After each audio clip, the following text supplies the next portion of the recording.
മന്ത്രി M P Rajesh ഇപ്പോൾ മാധ്യമം കാണുകയാണ്. ആദ്യം അതിലേക്ക്. നെല്ലിക്കാത്തളം വെക്കണമെന്ന് ആർക്കെങ്കിലും തോന്നിയാൽ അവരെ കുറ്റപ്പെടുത്താൻ പറ്റില്ല എന്ന് ഞാൻ പറയുന്നില്ല. പക്ഷെ സാധാരണ ഒരാൾക്ക് കേട്ടാൽ അങ്ങനെ തോന്നിയാൽ കുറ്റപ്പെടുത്താൻ പറ്റില്ല. ഇപ്പോ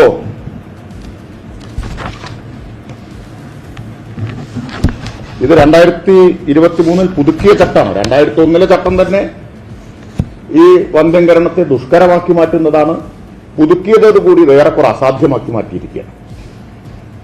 ഇപ്പൊ ചട്ടത്തിന്റെ റൂൾ 3(3) അതിൽ പറയുന്നു, ഒരു തദ്ദേശ സ്ഥാപനത്തിനും ആനിമൽ വെൽഫെയർ ബോർഡിന്റെ സർട്ടിഫിക്കറ്റ് ഓഫ് പ്രോജക്ട് റെക്കഗ്നേഷൻ ഇല്ലാതെ ഒരു ABC കേന്ദ്രം ആരംഭിക്കാൻ പറ്റില്ല. സർട്ടിഫിക്കറ്റ് ഓഫ് പ്രോജക്ട് റെക്കഗ്നേഷൻ അതിന്റെ 3(8) പറയുന്നു, റെക്കഗ്നേഷൻ കിട്ടണമെങ്കിലുള്ള വ്യവസ്ഥകളുണ്ട്. അതിലൊന്ന്, ഓരോ കേന്ദ്രത്തിലും ചുരുങ്ങിയത് 2000 ശസ്ത്രക്രിയ നടത്തിയൊരു ഡോക്ടർ ഉണ്ടാവണമെന്നാണ്. 5000 ആയിരുന്നു ആദ്യം. പ്രതിഷേധം വന്നപ്പോൾ 2000 ആക്കി കുറച്ചു. എവിടെയാണ് 2000 ശസ്ത്രക്രിയ നടത്തിയ ഡോക്ടറെ നമുക്ക് എത്ര സ്ഥലത്ത് കിട്ടും കേരളത്തിൽ? ഇത് ABC കേന്ദ്രം നടത്താനുള്ളതാണോ നടത്തിക്കാതിരിക്കാനുള്ളതാണോ ഈ വ്യവസ്ഥ? 2000 ശസ്ത്രക്രിയ നടത്തണം എന്നാണ് പറയുന്നത്. പിന്നെ തീർന്നല്ല, ഇനി തദ്ദേശ സ്ഥാപനങ്ങളുടെ ഉത്തരവാദിത്വത്തെക്കുറിച്ച് പറയുന്നുണ്ട്. അതിൽ കൂടുകൾ ഒരുക്കണം.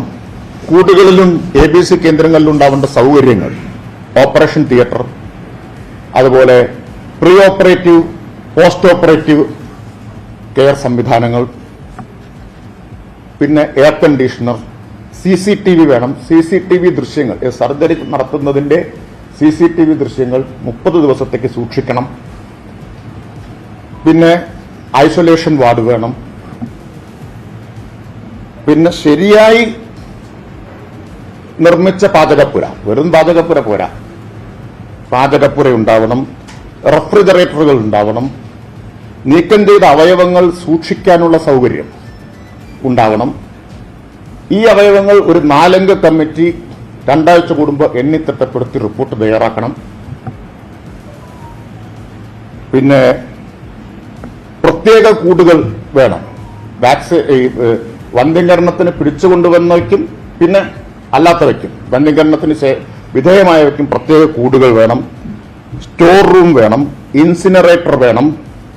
ആംബുലൻസ് വേണം. ഇത്രയും സംവിധാനങ്ങൾ ഒരുക്കണം. ഇല്ലെങ്കിൽ ഇതിന് അംഗീകാരം കിട്ടില്ല ABC കേന്ദ്രം. അപ്പോൾ നമുക്ക് മനസ്സിലാക്കാം, തദ്ദേശ സ്ഥാപനങ്ങളുടെ ഉത്തരവാദിത്വമാണോ അതോ ഇമാതിരി ചട്ടങ്ങൾ എഴുതി വെച്ചതാണോ ഇത് തടസ്സപ്പെടുന്നതിന് കാരണം എന്നത്. ഇത്രയും സൗകര്യങ്ങൾ ഒരുക്കണം. തീർന്നില്ല, 6 വയസ്സിൽ താഴെയുള്ള തെരുവ് പട്ടികളെ വന്ധ്യംകരണത്തിന് പിടികൂടാൻ പാടില്ല.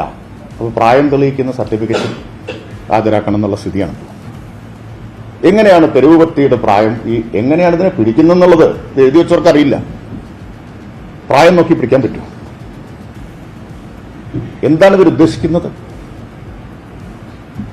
അതോ പട്ടിയോട് ചോദിച്ച് മനസ്സിലാക്കാൻ പറ്റും എത്ര വയസ്സായി എന്ന്, എന്നിട്ട് പിടിക്കാൻ പറ്റുമോ? എഴുതി വെച്ചതാണ്. അത്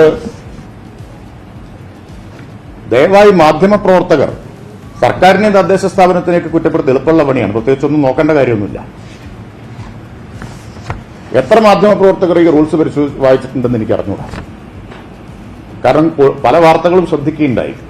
ഒരു വാർത്തയിൽ ഞാൻ കണ്ടത് ഏറ്റവും വലിയ അലംഭാവമായിട്ട് ചൂണ്ടിക്കാണിച്ചതാണ്. തദ്ദേശ സ്ഥാപനങ്ങളുടെ ഭാഗത്തു നിന്നുള്ള വലിയ അലംഭാവം, വന്ധ്യംകരണം നടത്തിയവയെ പിടിച്ച് വന്ധ്യംകരണം നടത്തിയ ശേഷം പിടിച്ച സ്ഥലത്ത് തന്നെ കൊണ്ടുവിടുന്നു. ഇതാണ് നിരുത്തരവാദിത്വം എന്ന്. ചട്ടത്തിലെ വ്യവസ്ഥയാണ്. എവിടുന്ന് പിടിച്ചോ പിടിച്ചെടുത്ത് കൊണ്ടുവിടണം എന്ന്. പ്രാഥമികമായ ഇത്തരം കാര്യങ്ങളൊക്കെ വാർത്ത കൊടുക്കുമ്പോൾ സർക്കാരിനെതിരെ കൊടുക്കാനുള്ള ആവേശത്തിൽ കൊടുക്കുന്നതാവും. പക്ഷെ മനസ്സിലാക്കണ്ടേ, ചട്ടത്തിൽ പറഞ്ഞ പ്രകാരമാണത്. അങ്ങനെ പ്രകാരമൊന്നും ഉണ്ടായിട്ടില്ല. പ്രീ ഓപ്പറേറ്റീവ് കെയറും പോസ്റ്റ് ഓപ്പറേറ്റീവ് കെയർ യൂണിറ്റും AC-യും ഓപ്പറേഷൻ തിയേറ്ററൊക്കെ വെച്ചിട്ടാണോ നടത്തിയിട്ടുണ്ടായിരുന്നത്? നമുക്കൊക്കെ ഓർമ്മയില്ല, പറഞ്ഞു കേട്ട കാര്യമേ ഉള്ളൂ. ഒരു ബക്കറ്റും കൊടുത്ത് വിടുന്നതാണ് ഇത് കഴിഞ്ഞാൽ, അല്ലേ? അപ്പോഴാണ് ഇവിടെ ഈ വ്യവസ്ഥകൾ എഴുതി വെച്ചിട്ടുള്ളത്. സുരക്ഷിതത്വം വേണമെന്നുള്ളത് ശരിയാണ്, തെരുവുനായയാണ് എന്നതുകൊണ്ട് അവരുടെ വന്ധ്യംകരണം സുരക്ഷിതമായിട്ട് നടത്തണം, അത് മനസ്സിലാക്കാം. പക്ഷെ ഇവിടെ എഴുതി വെച്ചിട്ടുള്ള ഈ വ്യവസ്ഥ, ഇനി ഞാനത് മുഴുവൻ വായിക്കാത്തതാണ്, വായിച്ചാൽ വളരെ വലിയൊരു തമാശയാണത്. ഒരു നിരവധി കമ്മിറ്റികൾ പറഞ്ഞിട്ടുണ്ട്, ഒരു ABC കേന്ദ്രം നടത്താം, നിരവധി കമ്മിറ്റികൾ ഉണ്ടാകണം, പിന്നെ റെക്കോർഡ് സൂക്ഷിക്കണം, പിടിക്കുന്ന സമയം, കൊണ്ടുവന്ന സമയം, സർജറി നടത്തിയ സമയം, വിടുന്ന സമയം, ഇതെല്ലാം രേഖപ്പെടുത്തി വെക്കണമെന്നാണ് ചൂണ്ടിക്കാണിച്ചിട്ടുള്ളത്. അപ്പൊ ഇതാണ് ഇതിൽ ഏറ്റവും പ്രധാന പ്രശ്നം എന്ന് ജനങ്ങളോട് പറയാതിരിക്കുന്നത് സത്യസന്ധമല്ല. മാധ്യമങ്ങൾക്കും അതിൽ ഉത്തരവാദിത്തമുണ്ട്.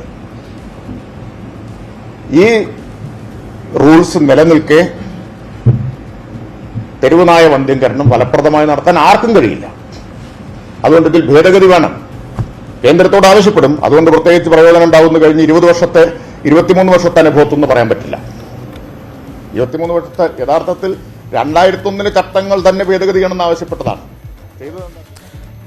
തദ്ദേശ സ്വയംഭരണ വകുപ്പ് മന്ത്രി MP രാജേഷിന്റെ വാർത്താ സമ്മേളനമാണ് കണ്ടത്. കേന്ദ്രം ആവിഷ്കരിച്ച ചട്ടങ്ങളാണ് തെരുവുനായ ആക്രമണത്തിൽ പ്രശ്നമെന്നാണ് മന്ത്രിയുടെ വിലയിരുത്തൽ. നിലവിലെ ചട്ടങ്ങൾ അത് തെരുവുനായ പ്രശ്നം കൈകാര്യം ചെയ്യാൻ അപര്യാപ്തമാണെന്നും ഹൈക്കോടതിയെ സമീപിക്കാനാണ് നീക്കമെന്നും മന്ത്രി വ്യക്തമാക്കുന്നു. ഇതിന്റെ വിശദാംശങ്ങളാണ് കണ്ടത്.